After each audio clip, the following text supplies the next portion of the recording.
Hi, I'm Kansas City's favorite realtor, Tanya Jones, and also host of the national television show, The American Dream. You know, Kansas City has some spectacular small businesses, and today I'm here to literally get my jam on. I am super excited to announce to you the Queen of Jam. Let's go check it out.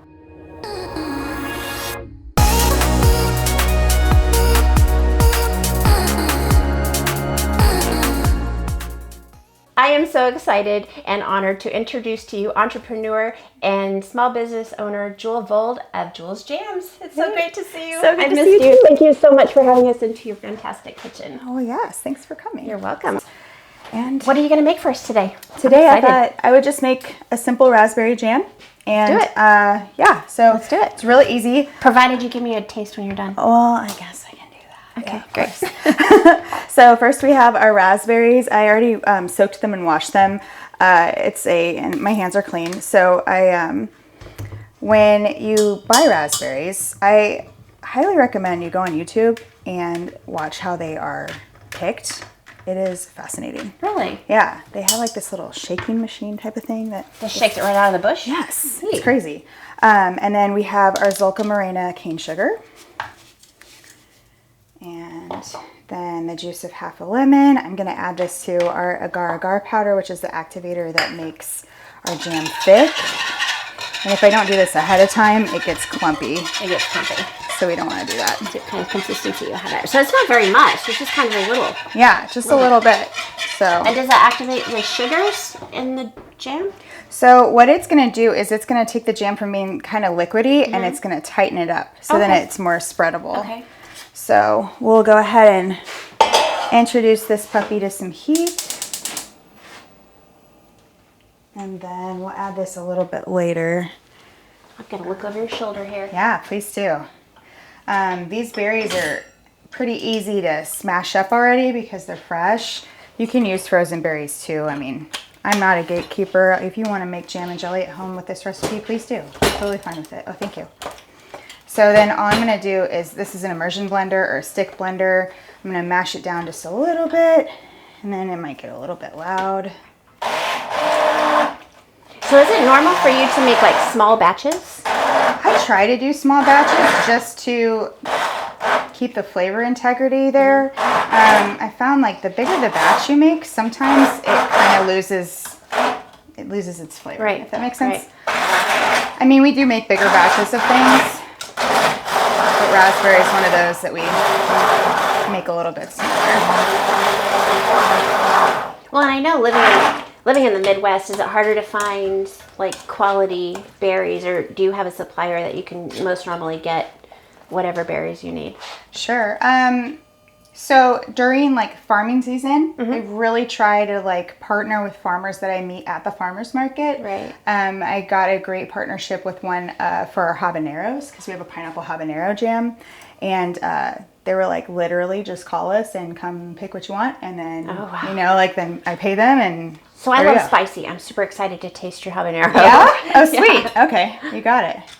I also like to leave it, I mean, I'm going to blend this a little bit more, but with some of the pieces of fruit in there, because I think it also showcases that, hey, like this is made from real fruit. Right, real raspberries where you have the little seeds. And I like the little seeds. You do? Yeah.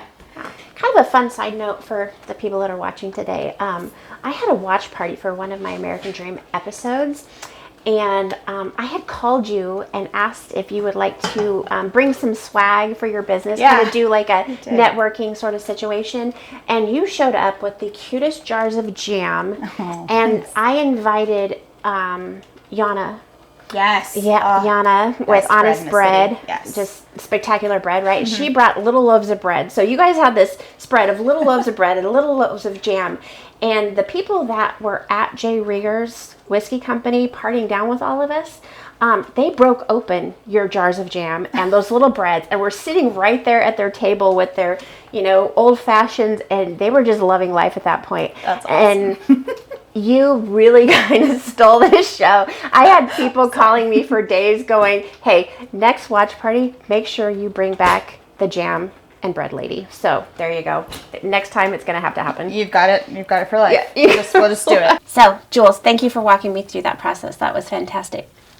You want to have some wine and we can try some of your spectacular jam? Oh yeah, let's do it. Let's do it. Can you kind of tell me the little story about what brought you to jam? Like it seems like it's your jam. It's my jam. It's your jam.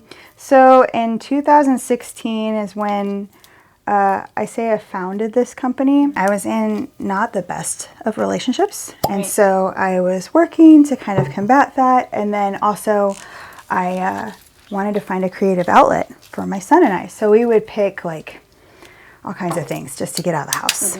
And one of those things was blackberry picking. And so I took him with me, of course. And we picked 6 pounds of blackberries. And I didn't know what to do with that. Right. And so it was fun picking them, but then all of a sudden you have 6 pounds of blackberries. And I'm like, what do I do with this? Of course. And, you know, home life wasn't great. And I wanted to show him like, hey, there's other things, you know, to do. Like, his dad's great, but this person I was with was not. And so I kind of take Jewell's Jams as like, it started as like a way to get out of a domestically uncomfortable situation and turn something like that into something awesome and beautiful. As a woman that has been through the domestic violence scene, been there, done that, it's so incredible to me that you picked yourself up and made changes and options for you and your son and just didn't, you know, lay down and take it the way it was. So, you know, a lot of women can look up to you and just say, hey, she did it. You know, she can, she kind of made a dream of herself come true. And that's pretty spectacular. I'm pretty proud of you. Oh, well, thank you. That's great. That's awesome. So I'm wondering, can we try the habanero first? You got it. Yeah. So the pineapple habanero is our most popular one. So the most popular way, believe it or not, to eat this stuff, even though it is gluten-free and vegan, is over cream cheese with crackers.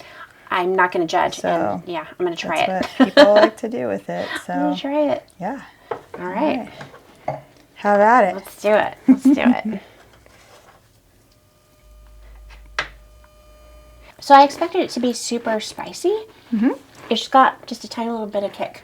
I love that. That's something that I could probably give to my kids and they'd be fine with it. That was great. Yeah, the cream cheese mutes it a lot. Yeah. Well, I'm definitely taking a jar of that home Heck with yeah. me. Cool.